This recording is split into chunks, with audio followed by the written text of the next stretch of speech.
This is Richie Contratesi with the Next Play podcast, and I have a very special episode for you. As you may or may not already know, I am releasing a brand new book. It's called the Football Scholarship Playbook, and it's about to release here in a few days. Well, I'm going to let you listen to it, and you're going to love it, but I'm doing something really special tomorrow night. I'm doing a live workshop on 3 secrets from this new book that you can use to help your son get 5 responses from college coaches every single day. There are a few secrets I've never shared anywhere else that I am going to be sharing tomorrow night live. So if you want to spend some time with me live and really learn this process, you're absolutely going to want to be there.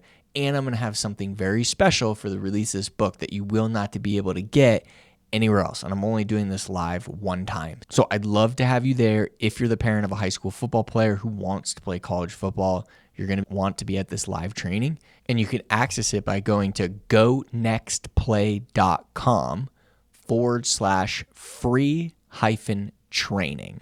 So would love to have you there if you can make it. Again, it's gonextplay.com/free-training.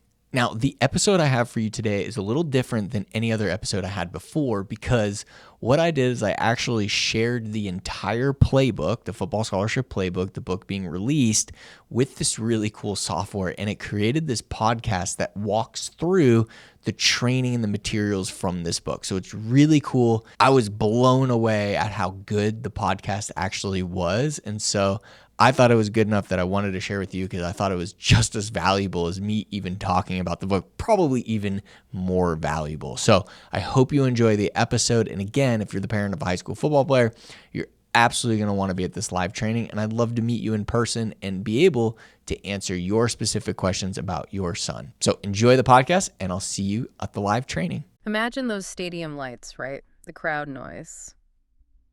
Just the thrill of playing college football and getting a scholarship for it. That's the dream. It's huge for so many young players. Absolutely. It represents so much hard work paying off. But let's be real for a second. The reality, it's pretty tough. Do you know only about, 2% of high school seniors actually get a football scholarship? Yeah. And even fewer, like 1%, make it to Division I. The numbers are stark, yeah.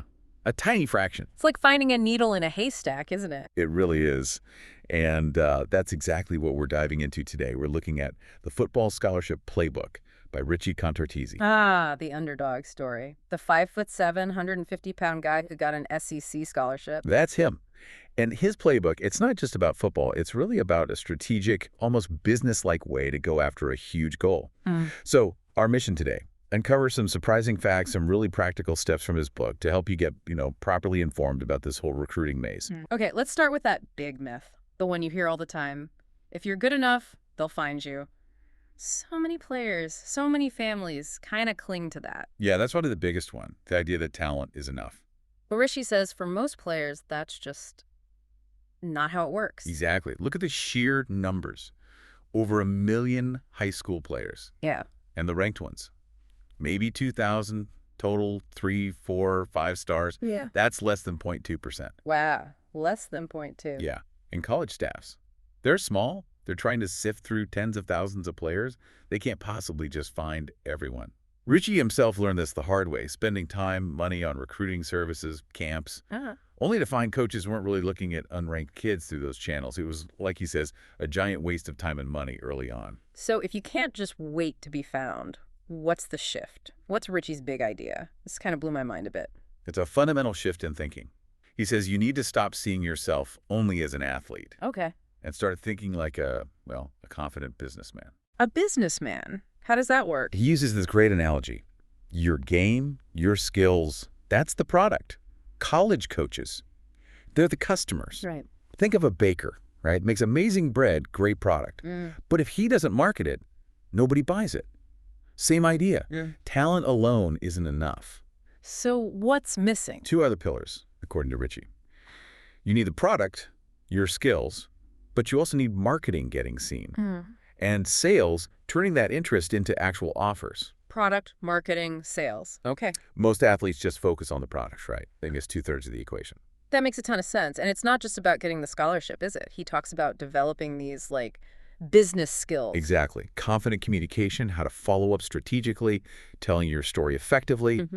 These things build what he calls undeniable confidence. Yeah, I love that quote he includes from a parent. Something like, forget the scholarship. My son is a different person after learning this stuff. That's the real transformation, isn't it? It ties right into his whole next play philosophy. Ah, the next play. Tell us about that. It's basically about focusing on the process, the daily actions, not just obsessing over the final outcome, the offer. That's how you keep going when things get tough, when you face rejection. Like trying to get an A in class. You don't just focus on the A. Right, you focus on the daily stuff, doing the homework, studying, showing up ready. That's the process. The A's is the vision. The daily work builds the habits and skills to get there. And it works. Look at that Dennis Hale story. 0 offers on signing day. Can you imagine? Devastating. But he had this commitment agreement, right? He kept focused on his next play, kept working the system, and bam, weeks later, a D2 scholarship worth over $100,000. That story really shows the power of commitment. And that commitment agreement he talks about, it's a key first step. Super simple. Vision, why, expectations, signature. Something you write down for yourself. Yeah. Exactly. Put it somewhere, visible mirror, fridge. It's a promise to yourself. Richie did something similar, taping Miami requirements to his wall. And crucially, the player needs to do this. Parents' guide, sure, but coaches want to hear from the kid. Okay, so it's a business, you need a process, which means recruiting isn't random luck. It needs a plan, a play sheet, he calls it. Yeah, like in football. You need the right plays at the right time. He uses that Super Bowl example, the Seahawks' final play call. Wrong play, wrong time, game over. Recruiting's similar. So what does this play sheet look like? What are the stages? He breaks it down into 5 stages, roughly by school year.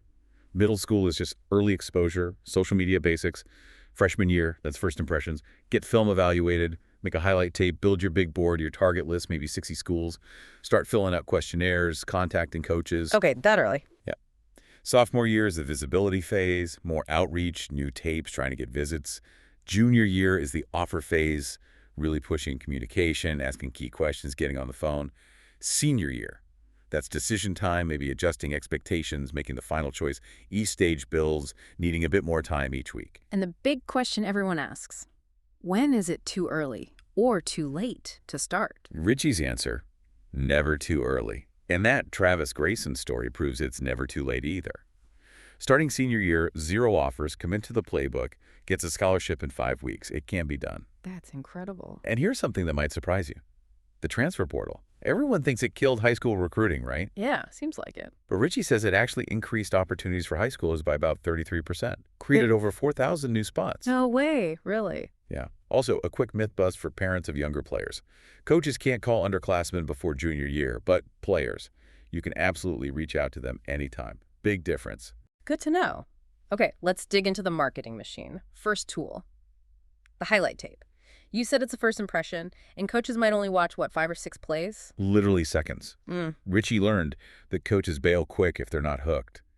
Your tape has to be perfect. So how do you make it perfect? What's the system? If you're already spending thousands on personal trainers, nutritionists, private schools to help your son live his dream of playing college football, but he's not getting the exposure he deserves, and you don't want to let him settle for average, then you're going to absolutely want to be at this live training that I'm doing, where I'm going to share with you exactly what you can do to help your son to start getting 5 responses from college coaches every single day, from how to properly set up his social media profiles to when and how to post, to actually send the right messages to the right coaches so that they actually respond, and how do you respond when they do respond.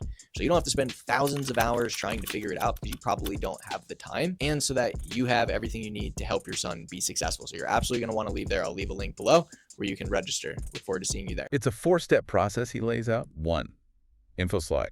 Quick professional headshot. All your key info, name, class, height, weight, GPA, contact stuff under 5 seconds, beginning and end. Okay. 2, the hook. This is crucial. Your absolute best, most impressive position-specific wow plays. Not just any touchdown. The plays that make a coach sit up. Gotta hook them fast. Exactly. 3, the body. Show variety, consistency, hustle plays, things that show work ethic. 4, the close. Repeat that contact info slide. Make it easy for them. And does this actually work? Yeah, look at Crete Makahili. Junior year, reordered his film based on a pro evaluation using this system. 2 weeks later, first D1 offer. Wow. So getting that unbiased evaluation on play order is key. Absolutely critical. You're too close to your own plays. You need objective eyes to pick the best hook. Okay, tape's done. Now, getting it to the right coaches, that brings us to the big board. Richie had that rough experience, right? Drove hours to FIU. Yeah, humiliating. Got there, coach basically says, nah, too small, not interested anymore. Harsh lesson. What was the lesson? He was sending his film to the wrong schools. Schools that weren't looking for a player like him. So the big board fixes that. What is it? It's your master list, about 60 schools. But here's the key. They have to be tailored to your current level, not just dream schools you wish you could play for. How do you figure out your level? Compare yourself honestly. Game film, size, stats, academics. Look at players currently on rosters at different divisions, D1, D2, NAIA, D3. Where do you realistically fit right now? Okay, be realistic. Then segment the list. Richie suggests 50% core schools, your current level, 30% momentum, one level below, good place to get early offers, build buzz, and 20% stretch. One level above can take maximum effort, but worth targeting. So like if you're maybe a D2 level player. You target mostly D2 schools, some NAIA for momentum, and a few FCS as stretch goals. Got it. Makes sense. And it works fast if done right. Jaden Vineyard, 0 offers, built a proper big board based on an evaluation, optimized his tape, 5 weeks later, first D2 scholarship. You got to track progress too, questionnaires sent, coaches contacted, etc. It's a system. All right, tape, target list. Next is building your brand. Social media. I think a lot of kids, maybe parents too, feel awkward about this, like that shy quarterback story. Yeah, Ty Tabor, afraid of looking dumb, getting only 1 like. Richie admits he felt that way starting his business too. It's relatable. Totally. Yeah. But Richie clarifies. Social media for recruiting. It's not about going viral. It's a place for coaches to check you out, get a feel for you. They're asking 3 things. Can he play? Got the grades? What kind of kid is he? Okay, so it's about showing those 3 things. Exactly. Your profile gives them answers. So how do you do it consistently without it taking over your life? He has a framework, right? POST. Yep. POST. Makes it simple. P-Ogle, pick your platform. Start with X, Twitter. That's where the coaches are. O, own your schedule. Block out 1 hour a week.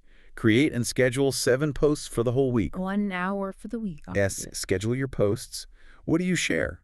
Highlights, obviously, but also training clips, work ethic, good grades, academics, volunteering or helping teammates, character, even personal stuff like healthy meals. Pin your best highlight video to your profile. Good tip. 2 per docs. Talk to coaches by engaging. Don't just broadcast. Like, reshare, comment thoughtfully on coaches' posts. Stay visible. And did this work for Ty, the shy quarterback? Big time. After posting consistently, a D1 coach DMs him. Been watching your posts. You're a dog. Let's talk. Ty ended up getting multiple football offers and D1 baseball offers. Gained huge confidence off the field, too. That's awesome. Okay, so we've got the marketing tools. But Richie says exposure is just the start, often the easy part. Right. Getting seen is one thing. Turning that into real interest, then into offers. That's the harder part. It's sales. And he learned about sales the hard way, right? Got fired, then became a top producer. Yeah, he realized success wasn't random. It required a structured process. Same applies to recruiting. You're selling yourself. So he created a sales process for recruiting. Essentially, yes. He calls it the offer funnel. It's a 5-step system to guide coaches from that first look all the way to an offer. Think of Braden's story. Got some looks, but things stalled. Implemented the offer funnel. Multiple D1 offers followed. Okay, first step in the funnel, contacting coaches. Richie made mistakes here too. Oh, yeah. Generic emails, calling the wrong coaches, getting nowhere. His breakthrough, asking one simple question. Which was? Who's responsible for recruiting my area? That question got him the right contact at Ole Miss, led to his tryout. It cuts through the noise. Why is that coach so important? Because colleges have a recruiting ladder, coordinator, area coach, position coach, etc. The area coach is usually the first gatekeeper for your specific region. Try to bypass them. Richie says the response rate is horrific. Okay, so find the area coach. How? That's the press play thing. Exactly. Press play, P, prepare. Fill out the online recruiting questionnaires first for all target schools. Public colleges have to list staff emails, by the way. Good intel. Reach out. Personalized emails and calls. Aim high, maybe 100, 200 personalized messages a week. Personalization gets like 6 times more replies. Use scripts for calls to find that area coach. 100, 200 a week. Wow. It's work. E, engage. Follow. DM, comment on X, LinkedIn. Use different channels. S, stay consistent. This is huge GE. Follow up weekly in the same email thread. Send 5 follow-ups 1 week apart. Most responses, like 75% plus play, come from the follow-up. 5 follow-ups, really? Absolutely. Don't give up after 1 email. Yeah. And the final S, study results. You track your open rates, response rates, see what's working, adjust what isn't. Makes sense. Data-driven. And it works even in tough situations. Blake Steed missed his senior year injured, but he used press play, kept asking, who recruits my area, landed a scholarship, no excuses. Incredible. Okay, so you've made contact. Now you got to sell yourself. Richie's only miss story again. Getting cut, then asking for one more week. That took guts. Huge guts. But he frames it not as begging, but selling the next step, showing belief in himself. The coach respected that. And this is where he says the player has to do it themselves. Absolutely. Parents can't make these calls. Recruiting services can't feel the rejection like the player does. Learning to handle that rejection. It's a critical life skill you build right here. So how do you pitch effectively? There's a framework for that too, right? The perfect petisa. Yep, the perfect petisi. And its only goal, get the coach to click your highlight link. That's it. Not get an offer on the spot. To keep it short and focused. Totally. Avoid long, generic emails stuffed with stats. The PITC is personalized. It subtly answers. Why this school? Why this coach? Why this program? How does it do that? Starts with a personalized subject line. Then a personal connection mentions someone who referred you, or something specific about the coach or team. Quick introduction. Then the core. Team fit with facts. This is where you explain how you help them, maybe citing their stats or scheme and why you want their school beyond football academics, location, whatever. So it's tailored. Highly tailored. Then a clear call to action, the highlight link, and asking to book a call.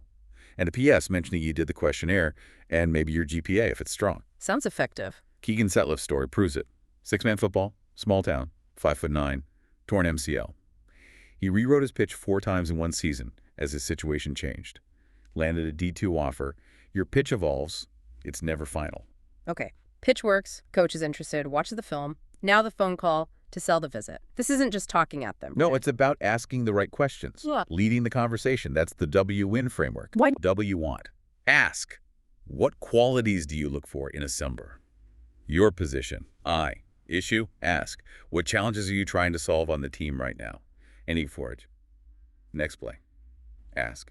What's the next step in your process for me, and can we schedule it now? So you're diagnosing their needs and then offering yourself as the solution, basically. Pretty much. And you got to practice this. Role play it 15, 20 times. There's a story of an O-lineman who got ghosted, used the WN framework on a follow-up call, turned it into an official visit, then an offer. Persistence pays off. Always ask to schedule that next step. A junior day, game day visit, camp, or the big one, the official visit, where they pay for everything. Okay, we're getting closer. Visits are happening. Now, the big ask, the offer itself. Richie's own story here is powerful. 3 years grinding on scout team. Yeah, Dad says you've got nothing left to prove. But Richie felt he did, to himself. Goes right to head coach Houston Nuts. Just asks. Asks, what do I need to do to earn a scholarship? Kept working, kept showing up. Eventually, Coach Nutt tells him, Richie, you've earned it. Wow, goosebumps. It shows, as Richie says, the squeaky wheel gets the offer. Not begging, but having the courage to ask for what you believe you've earned. So how do you navigate that ask? That's the ASK Playbook. Right. It's for that moment after visits, when interest is peaked. It prepares you for 4 possible coach responses. What are they? 1, offer. Great. Congratulate, express thanks. Then always ask, is this a committable offer? Sometimes offers are conditional. Good point. Okay, what else? 2, green light. Coach is positive, ready to move forward, ask for specifics, next steps, lock in that visit. 3, yellow light. Coach needs more time, more film, maybe camp. Don't leave empty-handed. Ask for a specific checklist of what they need to see and when to follow up. Get clarity. Avoids ambiguity. What about rejection? 4, red light. No offer right now. Stay professional. Thanks, Coach. Can I stay in touch if anything changes? And maybe, do you know any other schools looking for my position? Rejection is feedback, not failure. Keats Bohannon faced tons of rejection, used the ASK Playbook relentlessly, turned a yellow light into a D1 offer. Amazing resilience. Now, what if you get an offer, but it's not quite enough financially? Especially D2 and AIA. That's where negotiation comes in. Many don't realize these offers, unlike most D1 FBS full rides, can often be negotiated. Cooper King's story is wild. The one where Richie coached them via text? Yeah. Dream school offer, but a 15-year gap. Richie texted negotiation tactics live during the call with the coach. They closed a $52,000 gap over 4 years. That's incredible. So how do you negotiate? With a nice negotiation playbook Dan? and Gill's numbers, know the full cost of attendance, what the offer covers, what aid could be stacked, athletic, academic, need-based, and your family's bottom line, your magic number. Gotta do your homework. Invest it. The coach has to be truly invested in your son personally. Are they fighting for him? You need leverage before you negotiate. C. Communicate value. Remind them why they want him updated highlights, leadership, maybe other offers. Use tactical empathy. Coach, I know budgets are tight. E. Engage with confidence. Be ready to commit if they meet your number. Know what truly matters most to your family, beyond just tuition fit, playing time, etc. It's about finding that win-win. Makes sense. Let's quickly touch on camps. Richie wasn't a fan initially. He went to 8, got nothing but t-shirts, realized many invites are just mass marketing. The key mindset shift. Camps are for validation, not initial exposure. Validation, meaning? Coaches invite kids they've already seen on film, especially those outside the top recruits, to confirm what they saw, see them live. So how do you make camps work for you? The camp conversion system, before camp. Critically, call and confirm the coach knows you, has seen your film, and is recruiting your position. Validate the invite. Try to pre-schedule a quick feedback meeting for after the camp. Smart. During camp, introduce yourself early, be first in line, show energy, the juice, be coachable. After drills, get that feedback, then ask directly, what do I need to do to earn an offer? After camp. Follow up, 3 to 5 times over 3 to 5 weeks. Reference their feedback, show you're working on it. Does it work even for, like, really unknown players? Check out CJ Cheng's story. Yeah. Came from China, no U.S. game film, heavy accent, used this system meticulously, earned a D1 offer, execution beats perceived limits. Wow. Okay, one last tactic. The secret play when nothing else works. Showing up in person, the face play. Like Narcy Wickley driving 5 hours with donuts. Exactly. Drive school wasn't responding. Drives there, brings donuts, that reciprocity thing, asks politely for just 2 minutes to show his tape. 3 coaches watch it right there. Offer him a D1 scholarship on the spot. Bold move. Insane. How do you even attempt that? The face play framework guides it. F is equal again. Find the right fit, make sure the school actually fits your level and needs. Right. Arrive prepared, tape ready offline, transcripts, recommendations, dress sharp, bring the donuts, time it right, avoid dead periods, try early morning, role play the pitch. Preparation is key. C. Connect with confidence. Ask for the director of player personnel, usually more accessible than the head coach. Deliver your concise 2-minute request. Pitch how you fit their team. E. Elevate the moment. If they're positive, ask good follow-up questions. Get cell numbers. Send a handwritten thank you note later. The coaches loved his guts, right? His guts, his character, his professionalism. It wasn't just the donuts. Okay, so pulling this all together, you need consistency, right? Accountability. That's the next play accountability system. Yeah, it brings it back to Coach Chad's lesson to Richie. What's the most important play? The next play. That changed Richie's life. How does this system work? He uses that next play rule as a mental reset. Ask what, how, when, to refocus when you're stuck. But knowing isn't doing. Accountability is key. The system uses a weekly scorecard. Tracking thing. KPIs, yeah. Questionnaires done, emails sent, responses, calls booked, visits, offers. The data shows you the real bottleneck. Is it your email subject line? Your tape's hook? So you fixed the right problem. Exactly. Then, celebrate wins each week builds belief. Review KPIs against benchmarks. Prescribe one specific next play for the week to address the main constraint. And hold them accountable with short, weekly check-ins. It turns guessing into coaching. Coaching the product and the business. So as we wrap up, the scholarship is the goal, but maybe not the only reward. Definitely not. Like Zig Ziglar said, what you get by achieving your goals is not as important as who you become in the process. That really resonates with the Chris story, right? The Yeah. kid who started for football. But found a passion for detailing cars. Yeah. And he took all those business skills he learned from the playbook marketing, sales, communication, follow-up, applied them to his detailing business, and it just blew up. Wow. He chose a different path, but the process built his confidence, taught him the game of business. Yeah. That's the real win, that undeniable confidence Richie talks about. It's true. Those skills, marketing yourself, communicating confidently, asking for what you want, that whole next play mindset, their life skills, they work way beyond football. For any dream, really. That's Richie's mission, right? Make young men confident again. A powerful goal. So maybe the final thought for everyone listening is this. Based on all these strategies, this business-like approach to a big goal, what's your next play? In whatever area of your life you're chasing a dream, how can you use some of these ideas, take that next step, and start building that kind of confidence for yourself? Thank you for listening to this episode of the Football Scholarship Podcast. If you enjoyed the show, make sure to subscribe and leave us a review. And for more free resources, or if you're interested in working with us, visit gonextplay.com. Until next time.